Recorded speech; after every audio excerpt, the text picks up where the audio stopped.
Dude just cut us off and staring me down. He's staring me down. Cut us off. Welcome to Baltimore. My hometown of Baltimore, just a 45-minute drive east of the nation's capital, Washington, D.C. Sitting as it does on the Chesapeake Bay, Baltimore has come to be known as Charm City because its inner harbor attracts a vibrant nightlife and thriving tourism business. But just beyond these calm waters is one of the most violent cities in America. Most of the crime in Baltimore is committed by black males, with other blacks as victims, making them an easy target of police. They'll lock you up just for running off at the mouth. You can't win. They said that they found a gun in my room.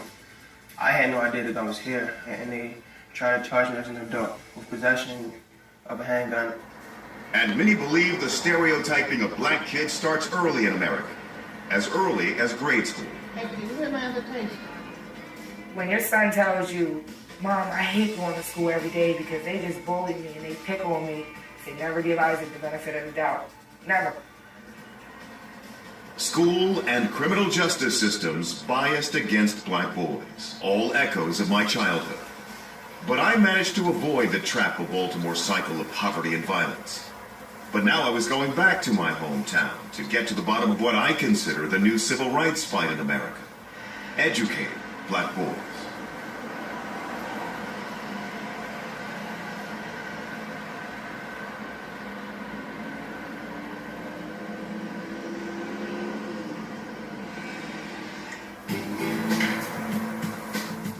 One of the earliest memories of my childhood was growing up in this neighborhood and in this house in Northwest Baltimore. So you might have been the first family in this house after we moved out. All these years, 40-odd years. A couple pastors. I lived here with my mom and sister. My dad left the family when I was just 6 years old. From that moment on, it was up to Mom to provide for us, often working 2 jobs. The space seems so small now. You're a kid, it's just huge. The last thing she needed in those days was a rambunctious, mischievous son. One of my lasting impressions and memories of this house was my mom coming home from work early one day that I didn't expect. She goes to the short little back porch area that we had. She looks out over the backyard and sees me on the swings, the swings of the playground of my elementary school. I'm playing hooky from school. I'm on the swings, thinking my mom is at work. She sees me, yells at me. I take off running, and when I get home that day, Mom is saying, I saw you you didn't see me. It wasn't me. Boy, go get the switch. Go get the switch. Everybody knows what that means, right? I performed well enough in school in those days to be considered one of the promising kids at the all-black elementary school I was attending. But as I was to discover in a very painful way, promising was not nearly good enough for the nearly all-white school I was bused to, Falstaff Elementary. Almost immediately, I felt I didn't belong. And I can remember being asked a question in class and not knowing the answer to the question and feeling totally humiliated. Totally humiliated. And I think from that point on, I just started to act out. Right? I just started to act out, and they eventually threw me out of the school. Had some difficult days here. It seemed I just didn't know what the white kids knew at the time. I felt I wasn't as smart as they were. I was sent back to my all-black school, and I checked out. That was in the 1970s. Over the next 3 decades, nearly every institution in Baltimore, from education to the black family to the criminal justice system, was transformed by the scourge of drugs and drug violence.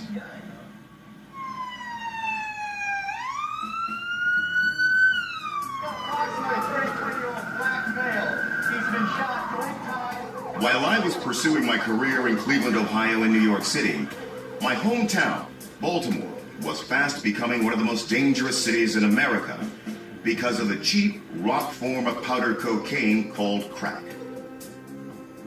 Baltimore's former mayor, Kurt Schmoke, says the 1980s was when the crack cocaine contagion in other urban centers found its way to Baltimore and took a devastating toll on the African American community. Well, for us, it was a combination of two major factors. The crack epidemic, and then we had a continuing migration of the middle class out of the city. And I say that it wasn't a white flight, it was a class flight. It was a middle class flight because blacks as well as whites were moving out of the city.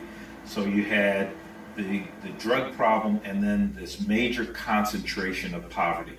The complaints were about, police shooting that guy through the window. By the 1990s, I was anchoring a local nightly newscast in Baltimore, working with many of the people in this room. And what we were reporting was heartbreaking.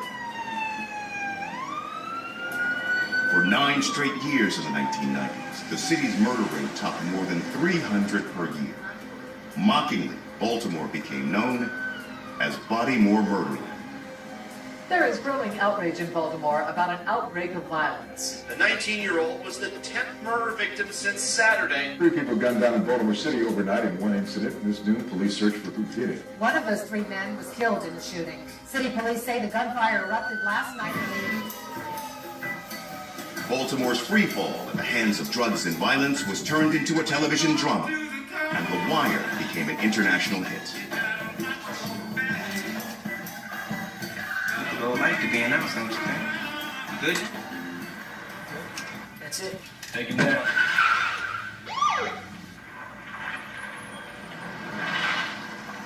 While the murder rate is right now below 300 a year, large portions of the city remain in the grip of a violent drug culture, with African American males, most of them high school dropouts, as the chief architects of that violence.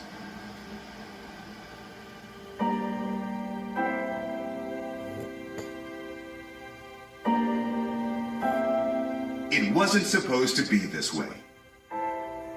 Nearly 60 years after a landmark U.S. Supreme Court ruling ordered blacks and whites to share the same education resources and facilities, fewer than 50% of black males are graduating from high school. And worse, less than half of the black males who do graduate from high school at age 17 or 18, less than half of them are reading at the level of an 8th grader or a 14-year-old. The underperformance of African American males is a huge drag on our success as a nation. Nancy Grasmick is the recently retired superintendent of Maryland schools, a position she held for 20 years. Her contributions are such that the headquarters of the Maryland Department of Education in Baltimore is named after her. In 2005, she was part of a task force to get to the bottom of why black males were underachieving in Maryland schools. The report concluded that there is a great deal of evidence to demonstrate that all children are not valued equally, that some children are clearly valued more than others, and finally, that African American male children are valued least of all. It is true. It is absolutely true that there is an element of racism in this, and that there has been this generalized attitude that African American males are not going to perform well, and also that they are the students who are acting out, who are disruptive, and therefore let's suspend them or expel them from school. In 2000, ladies and gentlemen, let's pause. Did you hear what was just said? Ladies and gentlemen, it's a form of racism. Why did we, in my hometown, in your hometown, will not pull up to the table and recognize that we, as a people, have something that we need to discuss and to eradicate? But ladies and gentlemen, we spend too much time pretending that we are together, having prayer at the white church. They in turns come over to the black church Every now and then they let a black pastor speak in the white church, and we let the white pastor come over and speak at our church, and we said, see there, God, we're working. Ladies and gentlemen, I was among the first 12 blacks that attended integrated schools. I wanted to go. I did not at one moment believe that decision rests with me. I believe that was a decision that was made by God and orchestrated by Him, that I would start at junior high school and finish 4 years of college in integrated schools and feel the pain, see the racism, hear the racism, so that it would make me the person that I am now. Now I'm on a mission to right the wrongs. And I find my clergy brothers and sisters, my civil rights groups, my sororities and fraternity groups, my community groups, not willing to stand up. But yet, we in record numbers are running to white churches to worship there, and you have a right to worship in any church. But church starts in the heart, not in the building, not in the pastor. It's time for us to sit down and quit playing game with the life of children, because what you do to the least of thee, you've done it unto God. You will answer to God. I will not be one of them. I don't want you to be one of them. Will you stop and join the mission and help Reverend Baxter and Morris Merriweather change the face of public education in my hometown, in your hometown, one city by one city by one city? True that there is an element of racism in this, and that there has been this generalized attitude that African American males are not going to perform well, and also that they are the students who are acting out, who are disruptive, and therefore let's suspend them or expel them from school. In 2010, after 26 years, Maryland settled a federal lawsuit where at issue was the placing of disruptive students in special education classes that didn't provide an equal education to students in regular classes. And what group, by a wide margin, was most often labeled in need of special education? African American males. Under the agreement to end the lawsuit, Baltimore must give special needs students the support they need to get a regular education.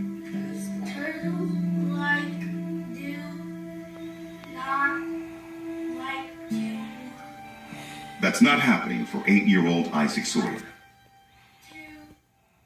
Isaac is very special. Isaac has the biggest heart in the world. Isaac walks down the street and sees homeless people and asks me, Mommy, can you take them home? Because they don't have a place to live.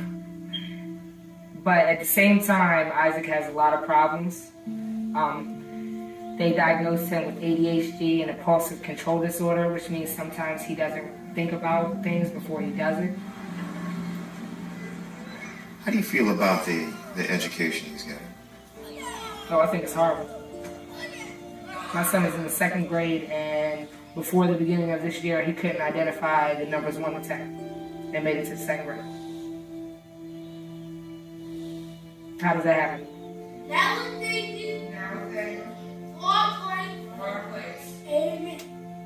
Alicia is a single mother, raising Isaac in this ramshackle house with her sister, who is also a single mother of 2 young boys. Together, they are raising their mom's youngest daughter, their sister, while Mom is away at a drug rehabilitation center. Single mom raising a black boy with special needs in Baltimore City schools. You got a better chance of hitting the lottery than getting that kid through high school with a diploma. Yep. I know, and that's the reality, and that's what I have to look at and think about all the time. And that's what makes me, I guess, a little bit stricter than other people, me and my sister both, because we understand that. And me, not having a high school diploma, dropping out of high school when I was 15, 16, when I had my son, I don't want him to be anything like me. I don't want him to have to settle for $8 an hour, $10 an hour. I don't want him to have to work from paycheck to paycheck and work 60 hours a week and come home and be so exhausted he can't even play with his own child the same way that I am. So I know that first and foremost that he has to get a good education. The odds are against him. For Isaac and other underprivileged children in America, regardless of race, growing up poor in a high-crime neighborhood means you often don't get access to the best schools or the best teachers.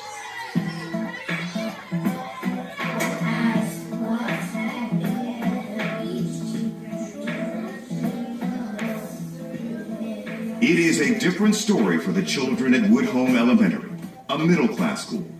The difference in how these students are taught is staggering.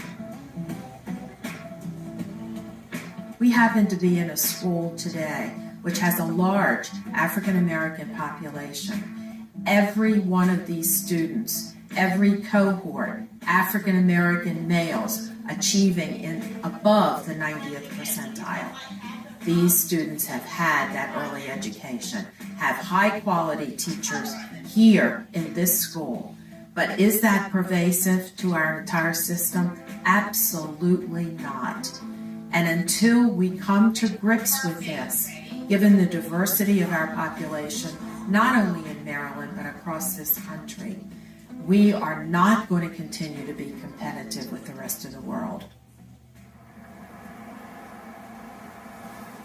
And deficiencies not addressed in early education are seldom corrected in later years.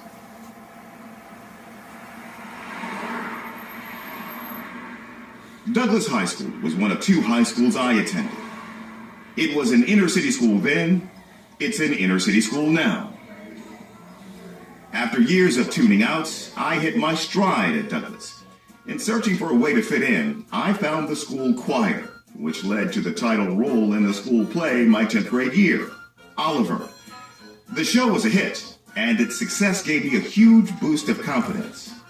However, that confidence didn't translate into a greater effort or better grades in the classroom. But I think as we're able to kind of continue to celebrate the story and Douglas principal Antonio Hurt takes pride in recent achievements in raising test scores at Douglas. But he acknowledges that today, more than 30 years since I left this school, there is still a long way to go. So, all of the African American males, the black boys, who are eligible to graduate in the senior class, will they graduate? wow, I wish I could say that all of them would graduate. But what I can say is that we have done everything to kind of ensure and establish a platform for all of them to graduate. How many of the African American males who will graduate this year are reading at grade level? Wow, now that's a notion.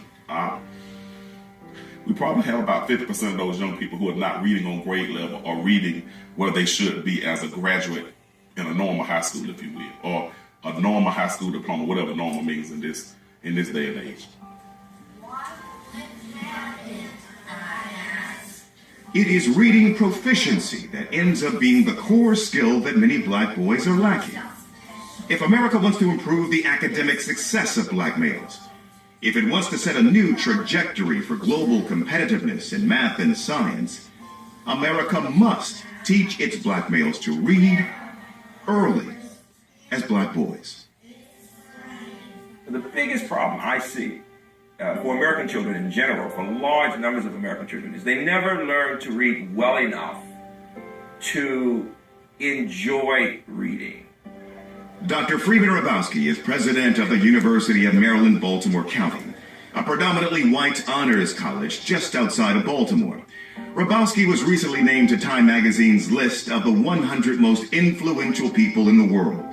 Hrabowski is so well thought of in education that U.S. President Barack Obama has chosen him to chair a newly created President's Advisory Commission on Educational Excellence for African Americans.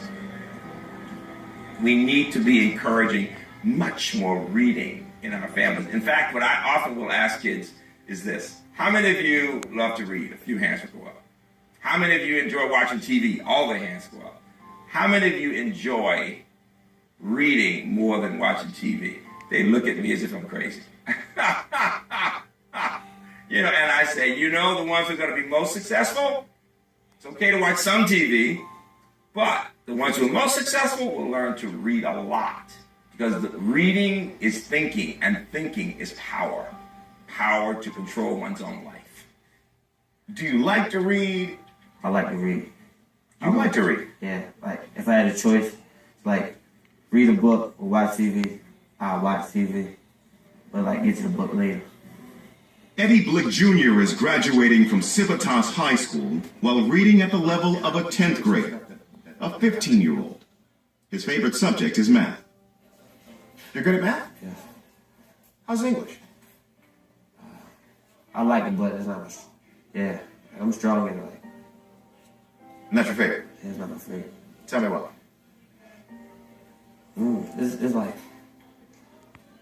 I can do it. I'm good at it, but I guess I like numbers.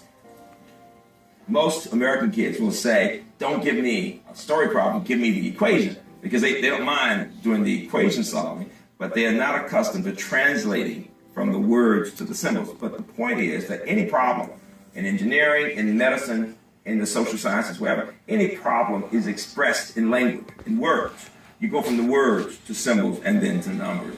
Eddie was a terrific student until he gave in to peer pressure and let his grades slip to fit in. You were called a nerd for being successful in your classes? Yeah. How'd that make you feel? I didn't care at first till some of the girls started saying like, and they might not like the nerd, so switch it up, cause you gotta please the girls. Aside from peer pressure, there is another curious, self-defeating phenomenon impacting the performance of black males. Social commentators call it a cultural rejection of the English language, a decision not to learn to speak and write the English language properly. Friday just cast out of this terminologist, mean I'm getting no half a cent money ignorant. I'm cool niggas born like the Violence, Toastman, and Hamilton. Schooling up game facilitators, these niggas now penetrators, never hesitate, but the world Yeah, we see it, and if you look at a kid coming from home, and they hear mom and dad use a certain language and saying things a certain way. So it's a process of trying to get them to understand why we need them to speak a certain way and write a certain way, and go ahead and continue to be behind that and insist that you're going to do this the correct way. Ron Sproul is a math teacher at Civitas Senior High School. I want the children need to be bilingual. Children need to be told that the way they communicate at home is beautiful. It is valued. But when you're at the workplace, this is like another country. You need to speak the language of that country if you want to be successful. Ladies and gentlemen, students, let's take a brief break and we'll come back and look at the remaining portion of this video. You still have time to call a friend, tell a friend, Professor Merriweather's in class, and he has a video that's being shown that every American, regardless to the color of your skin, and regardless to your zip code and area code, you need to look at this if you care about all of God's children. Let's go to break with this. What you do to the least of thee, you have done it unto me. God is not marked. Whatsoever a man soweth, that shall he also reap. Let's take a break, and the remaining video is 22 minutes, and we'll finish up, and we'll go home for the weekend.